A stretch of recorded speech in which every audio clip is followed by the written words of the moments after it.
e vou pôr a tela cheia.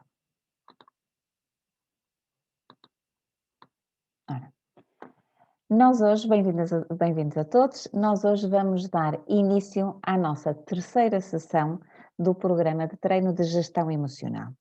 Nós, nas outras duas sessões, nós já vimos como uma emoção é uma resposta fisiológica do nosso corpo, uma resposta adaptativa.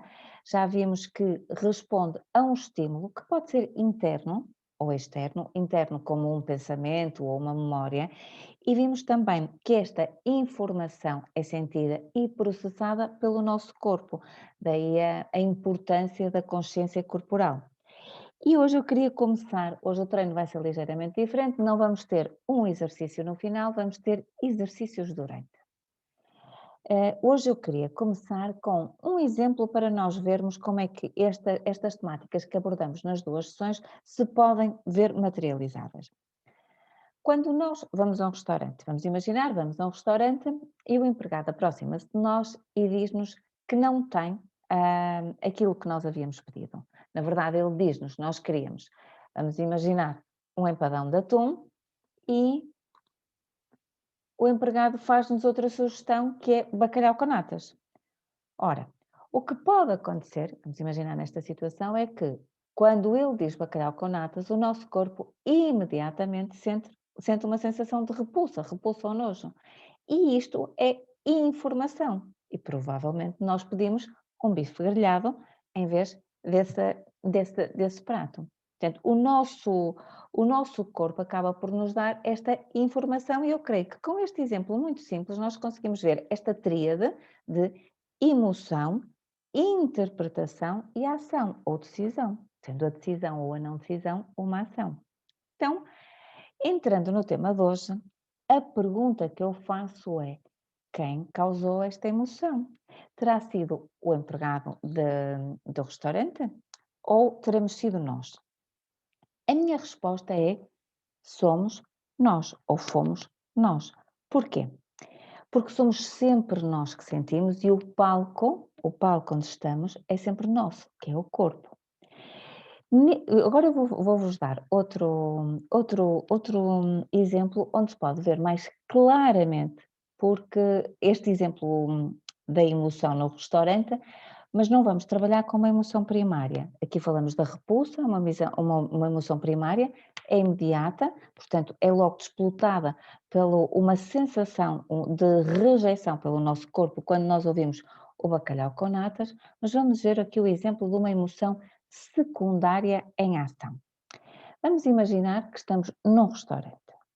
E, aliás, podem imaginar um restaurante onde vocês vão habitualmente, sentam-se na mesa onde se sentam habitualmente e estão a ser atendidas por alguém, uma pessoa nova que vocês não conhecem e essa pessoa vem com uma cara mais sisuda, vem sem sorriso no rosto, com o rosto muito fechado, com a testa franzida e com palavras rudes, muito rudes e parcas e rudes. Isto é, dirige-se a nós fazemos uma pergunta, o que é que tem, e ele diz-nos a emenda de uma forma muito rápida e depois nós decidirmos o que queremos também vai embora muito rápido.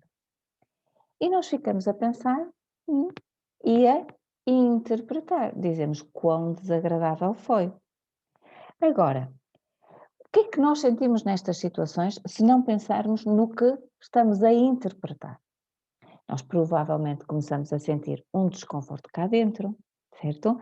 Começamos a sentir mais calor no nosso corpo, uma agitação e, quiçá, o calor a subir-nos para a garganta, porque há uma necessidade, provavelmente, de falarmos, de manifestarmos o nosso desconforto.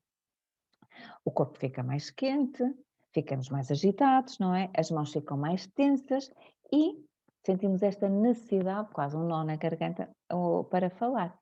Isto é apenas consciência corporal, ter a noção do que o nosso corpo está a sentir naquela situação em particular. Não vamos para a parte da interpretação que é ele foi. Vamos só pensar apenas nisso. Então, e a pergunta que eu faço agora é: nesta circunstância, quem nos fez sentir.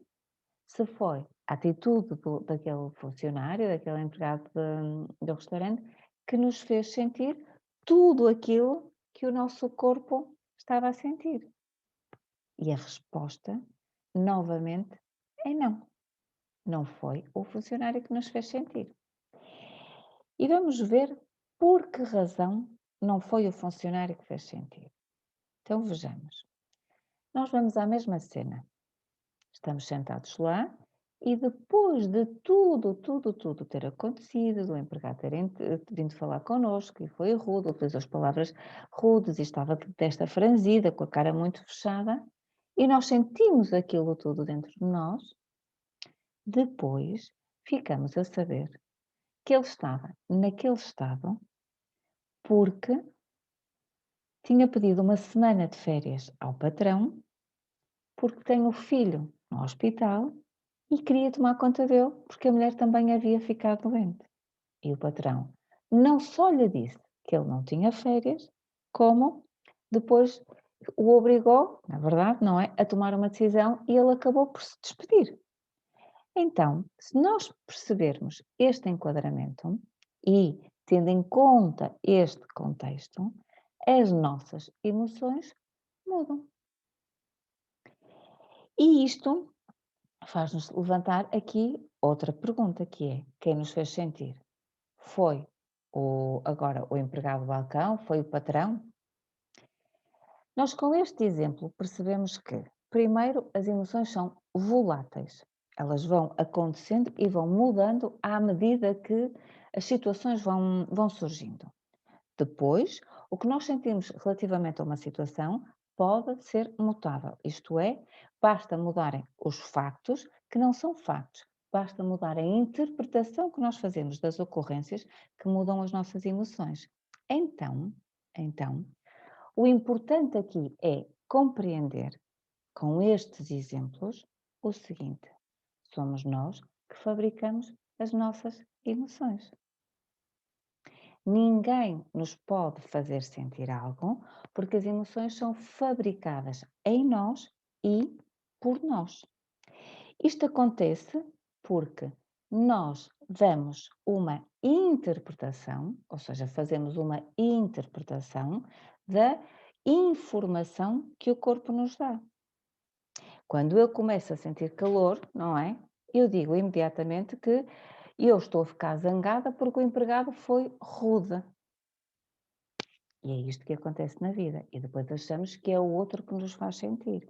Mas vejam, de imediato, quando nós mudamos o cenário e pomos o patrão a ser rude, ou a ser desonesto, ou a ser deselegante, ou a ser até desumano, isto são tudo interpretações que nós fazemos relativamente ao comportamento de alguém, isso acaba por nos fazer também sentir.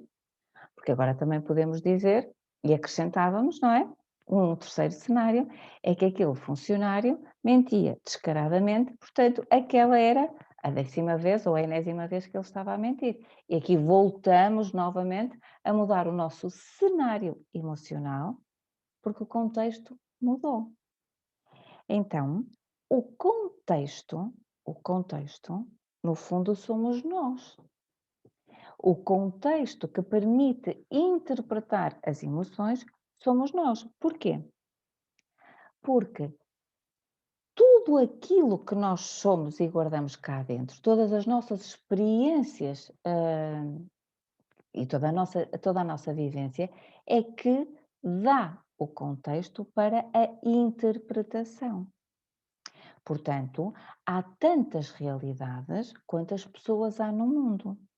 E por esse motivo, o tema da descomunicação é um tema muito presente, porque as pessoas tentam entender-se baseadas única e exclusivamente na sua interpretação das situações. Ora, esta interpretação é, no fundo, uma construção que cada um faz baseada nas suas experiências, não é a realidade, muito menos a realidade do outro. Mas este assunto da descomunicação é um assunto que nós vamos falar mais tarde, num treino posterior, e hoje o importante é nós percebermos qual é o papel, qual é o nosso papel na interpretação da informação que o corpo recebe. Ou seja, qual é o papel que nós exercemos na interpretação ou na codificação das nossas emoções. Porque a emoção é um processo químico, vamos chamar, ou bioquímico, não é? Nós sentimos no corpo, mas é disputado por variadíssimos fatores, não é? Variadíssimos fatores que estão sujeitos à nossa interpretação. As emoções secundárias, as primárias não, nós sentimos medo e de repente, tá, não é? Sentimos medo por variadíssimos motivos, ou raiva por variadíssimos motivos, ou a repulsa. Mas as emoções secundárias têm uma interpretação que é baseada numa aprendizagem. E agora vejamos outro exemplo. Vamos novamente ao restaurante. Se nós estamos sentadas na mesa do restaurante e um funcionário do restaurante ou uma funcionária do restaurante, extremamente atraente, vamos pensar, não é? Olha para o nosso companheiro ou companheira de forma muito intensa, ou seja, fica ali a olhar para ele. Uns podem pensar, olha, provavelmente conhece-o de algum lado. Outros começarão de imediato a sentir ciúme. E agora a pergunta é: o que é que diferencia estas duas atitudes perante a mesma circunstância? Alguém fita o nosso companheiro de forma intensa, certo? Companheiro, companheira, e uns pensam, olha, provavelmente conhecem. Outros começam a ser inundados, não é? Por ciúme. O que é que isto quer dizer? O ciúme é uma emoção secundária. Só pode ser sentido, não é? Só pode ser sentido se for aprendido. Uma pessoa que não tenha contexto do que é ciúme, dificilmente conseguirá sentir esse ciúme dessa forma intensa. Desta forma que nós estamos a falar. Portanto, nós para sentirmos ciúmes, ou já experienciamos o que é ciúme, já vimos o que é ciúmes, ou já sentimos o que é ciúme. Portanto, a pergunta é: como é que nós aprendemos a sentir este ciúme ou quem nos ensinou a fazer isso? E aqui percebemos o que são as emoções secundárias e como elas contextualizam tudo aquilo que nós sentimos e experienciamos. Porquê? Porque numa cultura onde, ou numa família onde haja exemplos de pessoas ciumentas ou de atitudes ou atos de ciúme, é óbvio que aquelas pessoas que são educadas no seio dessa família ou no seio dessa cultura têm uma propensão para o sentir, enquanto outras que não tenham sido educadas ou não tenham este historial, em termos sociais, culturais ou familiares, não o sentem. Nós aprendemos a sentir através dos exemplos que nos rodeiam, da informação que nos foi passada, e por isso o que acontece? As emoções primárias sendo universais, as secundárias são inteiramente aprendidas.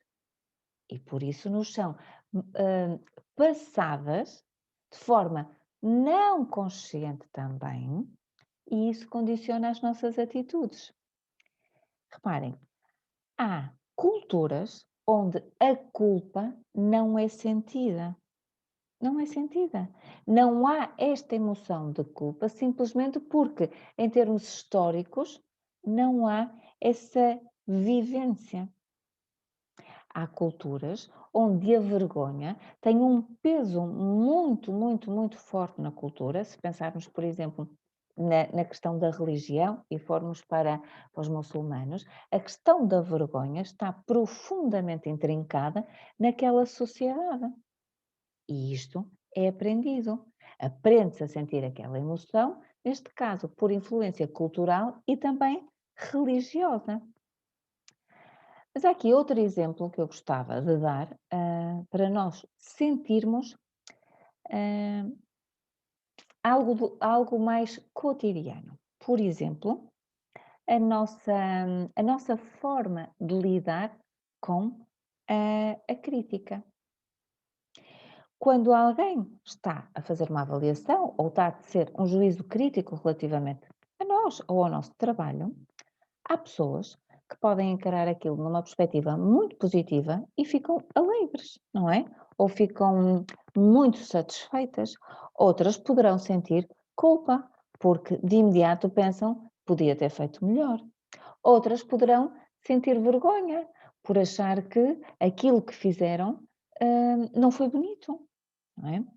Outras poderão sentir embaraço porque acham que se expuseram e que o que fizeram não foi bem feito. Outras podem ainda sentir orgulho porque acham que se o trabalho é digno de crítica é porque há alguém, não é? Que o valorizou e podem sentir-se orgulhosas. E agora a pergunta é: o que é que temos aqui 5 ou 6 emoções secundárias e o que é que diferencia? Diferencia a aprendizagem que cada um fez relativamente ao benefício ou não do que é uma atitude crítica ou uma avaliação do nosso trabalho. Porque, na verdade, quem nos faz sentir aquilo não é aquela pessoa que está só a avaliar o nosso trabalho. Quem faz com que nós sintamos culpa, vergonha, alegria, satisfação, embaraço, orgulho, não é? Quem faz com que nós sintamos isto somos nós. Como? Com as nossas experiências de vida e aqui atrevo-me a dizer, com as nossas experiências de vida sentidas desde tenra idade. Porquê? Porque como o nosso inconsciente, isto é importante salientar, como o nosso inconsciente não tem tempo nem pessoaliza, o que acontece é que muitas vezes experiências de tenra idade que não foram, que provocaram um stress emocional e por isso não foram bem processadas e geridas e digeridas, não é? Geridas e digeridas, ficam guardadas em nós, com aquilo que eu já disse que é um engrama, e mais tarde situações das quais nós não temos consciência vão despolutar aquela mesma emoção e nós reagimos sem que nos apercebamos. Imaginemos que nós, quando estávamos na primária, no ensino básico, tivemos uma experiência má com a professora, nós podemos embotar aquilo, fazer daquilo um engrama, ok, pegar naquela situação e gravá-la no corpo com aqueles sintomas, não é? E por isso mesmo é que muitas pessoas, depois, perante situações de avaliação, acabam por desenvolver manifestações fisiológicas que são um bocadinho exageradas para a situação em si, fazendo-as perder o controle. E porquê é que nós perdemos o controle? Perdemos o controle porque não temos controle consciente sobre o que é a causa. O momento trigger ou o momento que causou aquele engrama não é aquele que está a acontecer. Foi um que está guardado no nosso inconsciente e nós não sabemos porquê. E por isso é que eu sou uma fervorosa adepta da bioneuroemoção e destas metodologias, porque elas permitem-nos aceder ao que está guardado em termos emocionais no nosso inconsciente. E é importante salientar que, e estes são os dados que habitualmente são fornecidos, apenas 10% das nossas ações são conscientes e das nossas decisões. O que quer dizer que 90% das nossas ações e decisões, e eu digo 90 na melhor das hipóteses,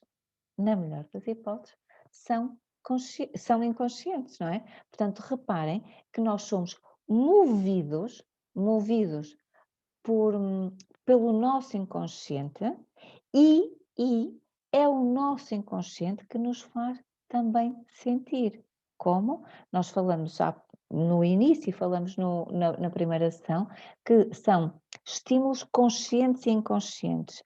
E o que é que acontece? Nós cruzamos memórias e cruzamos informação no nosso cérebro que depois é acionada por variadíssimos fatores, dos quais depois nós não temos consciência e agimos de forma, hum, não controlada, porque não temos qualquer controle sobre esta zona límbica do nosso cérebro que acaba por começar a despolutar todos os nossos processos de decisão internos.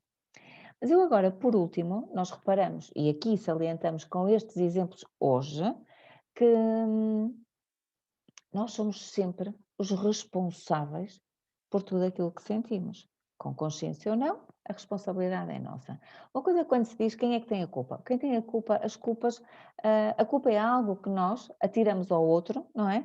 Porque não queremos assumir a responsabilidade. Então, quando eu pergunto, somos nós ou o outro que nos faz sentido, somos sempre nós. Mas há aqui um exemplo que eu gostava de dar, que é possível nós induzirmos emoções no outro. É possível nós manipularmos para induzir emoção. E vou-vos dar um exemplo muito interessante que eu há uns anos ouvi, que era o seguinte. Numa prisão de alta segurança nos Estados Unidos, aquela para onde vão as pessoas que cometem aqueles crimes mais bárbaros, nessa prisão de alta segurança, eles decidiram fazer uma experiência, que foi tingir a roupa interior com um corante rosa. E a roupa interior era meias, as cuecas e aquela t-shirt que os presidiários usam, ou seja, tudo o que ficasse em contacto direto com a pele e com as suas zonas mais íntimas. E punham um corante rosa e aquilo ficava tudo cor-de-rosa. E era um rosa, tipo um rosa bebê, um rosa de princesa, um rosa de menina mesmo. E o que é que aconteceu? Baixou a violência drasticamente. Drasticamente. E eu lembro-me de ver a cena, não é? De os ver a calçar as meias, a vestirem-se. Baixou a violência, porque baixou também os níveis de testosterona. Eles avaliavam os níveis de testosterona, portanto, baixou drasticamente a violência porque baixaram os níveis de testosterona. Obviamente, e com isso baixou a agressividade. E há toda aqui uma manipulação que faz com que reparem, um daqueles homens hiper mega tatuado, não é? A pôr uns boxers rosa ou umas cuecas rosa, provavelmente ele sente algo. E o que eu quero salientar com este exemplo é, mesmo assim, tendo sido uma experiência e tendo o objetivo de induzir uma emoção, quem sente e quem determina o que sente e quem é o próprio. Porquê? Porque nós, não é? Provavelmente não nos influenciaria o facto de usarmos umas cuecas rosa ou uma camisa rosa ou uma t-shirt rosa. Na nossa cultura, até é uma cor muito usada por homens. Agora, aqueles homens com aquele historial de vida, com aquele autoconceito, que são fortes, agressivos, maus e isto, quando têm que de manhã acordar e vestir uma meinha rosa, uma cuequinha rosa e uma t-shirt rosa, eles não conseguem manter o seu próprio autoconceito. Portanto, o juízo de valor que eles fazem sobre a cor e o julgamento que eles fazem sobre si próprios acaba por obrigá-los a diminuir, fazê-los sentir alguma coisa, não é? Que vergonha, provavelmente, que faz com que diminua drasticamente os seus níveis de testosterona. Portanto, na verdade, são eles, mais uma vez, que geram esta emoção em si, por causa de todo o seu contexto de vida. E, agora, para terminar, eu gostava de fazer outra analogia e deixar-vos aqui este exemplo, que é, de uma forma mais corriqueira, nós temos o mesmo exemplo todos os dias nas nossas vidas. Um exemplo de como nós somos maniatados, manipuladas, não é? Com emoções que nos pretendem ser auto-induzidas. Por quem? Pelos meios de comunicação social. A forma como as notícias são selecionadas, a forma como elas são construídas e a hora em que são a hora e a quantidade de vezes que são mostradas e a linguagem verbal e não verbal utilizada para serem transmitidas, eu já nem falo da veracidade dos factos, mas eu só estou a falar disto, acaba por induzir com estados emocionais em nós. Se nós tivermos, e há estudos feitos, se nós tivermos a almoçar ou a comer com essas notícias, a nossa digestão não se faz tão facilmente. Porquê? Porque nós estamos constantemente a ouvir palavras como roubos, violações, agressões, suicídios, homicídios. E isto é uma forma de condicionarem. Mas obviamente eu estou a falar destas notícias mais drásticas, não é? Mais fortes, porque há outras que passam de forma subliminar e são construídas propositadamente para terem acesso direto ao nosso inconsciente. Portanto, para terminar, esta é a importância, esta é a necessidade imperativa de nós termos consciência sobre a importância do poder que temos na nossa tomada de decisão ou nos nossos processos de tomada de decisão. E o tema do processo de tomada de decisão é o da próxima sessão. Eu agora gostava de vos deixar um exercício. Falta mesmo um minuto para nós acabarmos. Um exercício para vocês fazerem agora, ou quando desligarmos, que é, pensem numa notícia, uma notícia que tenham ouvido hoje, ou que tenham ouvido nos últimos dias, que alterou significativamente o vosso estado emocional. E pensem que interpretação fizeram vocês desse estado emocional.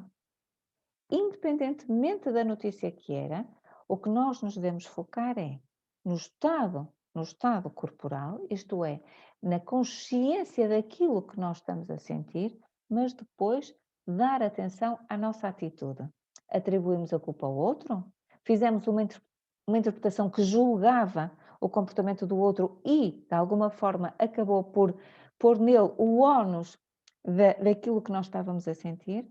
Portanto, o exercício é: escolham uma notícia. Uma notícia. Se não virem televisão, escolham uma interação com alguém em que vocês tenham sentido algo, portanto, um stress emocional, e depois deem atenção à interpretação que fizeram daquilo que sentiram. E pensem se assumiram a responsabilidade por tudo o que estavam a sentir ou, de alguma forma, a interpretação que fizeram acabava por pôr o ónus na outra pessoa. Estamos just in time, passamos um minuto só. Eu agradeço a presença de todos aqui, neste nosso treino dedicado a tentar perceber de quem é a responsabilidade daquilo que sentimos e quem origina o nosso processo de decisão, ou quem determina o nosso processo de decisão. Temos encontro marcado daqui a uma semana para o nosso quarto treino e amanhã eu vou enviar a todos o nosso primeiro treino das relações saudáveis como um miminho. Fiquem bem, boa noite e até daqui a uma semana.